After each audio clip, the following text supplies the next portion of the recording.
وإياك نستعين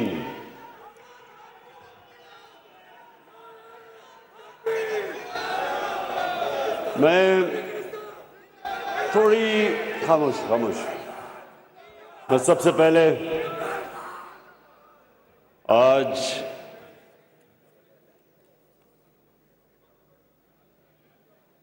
opposition parties کا دل سے شکریہ ادا کرنا چاہتا ہوں۔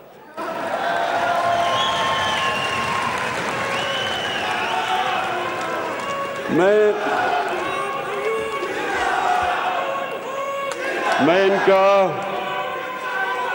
ان کا اس لیے شکریہ ادا کرنا چاہتا ہوں کہ انہوں نے لوگوں کو ٹماٹر اور پیاز کی قیمتیں بھلا دی ہیں۔ اب تک ہمیں عالمی سطح پہ ایک مہنگائی کا سمندر آیا ہوا ہے، تو سارا وقت ہمیں بوجھ پڑا رہتا ہے کس طرح ہم لوگوں کے آسانی پیدا کریں، کس طرح مہنگائی کم کریں۔ یہ سارا وقت میری اور میری ٹیم سوچتی ہے کہ کیا کیا ہم حربے استعمال کریں، لیکن جب سے یہ تھری اسٹوجز کو لوگوں نے ان کی شکلیں جب دیکھی ہیں نا، انہوں نے جب اپوزیشن میں عدم اعتماد کیا ہے، تو اب لوگ دیکھ رہے ہیں کہ ایک طرف نواز شریف اور شہباز شریف، ایک طرف سن لیں دوسری طرف آصف زرداری،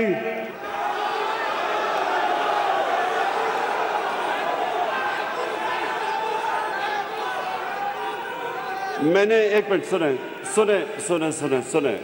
میں نے یہ اب اپنے لوگوں سے کہا، میں نے کہا دیکھو انہوں نے میرے لیے اتنا میرے اوپر احسان کیا ہے کہ میں ان کو اب برا بھلا نہیں کہنے لگا۔ صرف تو ایک طرف سن تو لو، ایک طرف نہیں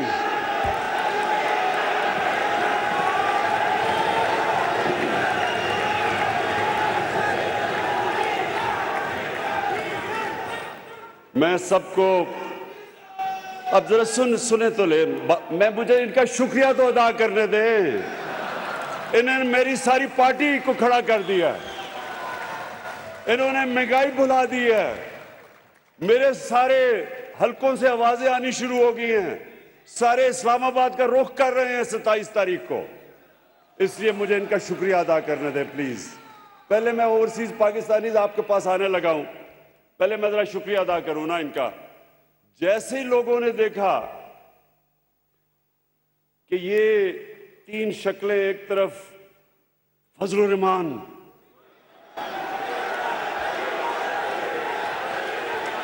سن لیں اب ذرا سنیں اچھا میں سوچ رہا تھا کہ 10 دنوں میں ایک دم یہ ملک بدل کیسے گیا ہے۔ میں نے بڑا رات کو سوچا، میں نے کہا یہ ہوا کیا ہے کہ ایک دم ساری میری پارٹی کھڑی ہو گئی، سارا ملک سب کچھ مہنگائی منگوئی بھول گیا ہے۔ پھر میں نے جب غور کیا تو اب دیکھیں ہوا کیا ہے۔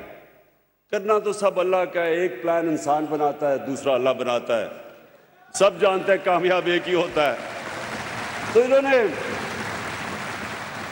تو اب یہ جب تین اکٹھے ہوئے تھری اسٹوجز، تو جو نون لیگ ہے، نواز شریف کے لوگوں کو انہوں نے 20 سال یہ بتایا کہ زرداری سے کرپٹ آدمی پاکستان میں کوئی نہیں ہے، 2 دفعہ اسے جیل میں ڈالا۔ ادھر زرداری نے پیپلز پارٹی کو یہ بتایا کہ نواز شریف سے کرپٹ آدمی کوئی نہیں ہے، اس کے اوپر ہدایبہ پیپر مل کا کیس بنایا۔ وہ کیا تھا کہ یہاں سے منی لانڈرنگ کر کے، چوری کر کے پیسہ باہر لے کے جاتے تھے، ادھر فیک اکاؤنٹ سے واپس پیسہ لے کے آتے تھے، یہ کیس تھا۔ یہ زرداری نے اس کے اوپر بنایا تھا شریفوں پہ۔ اور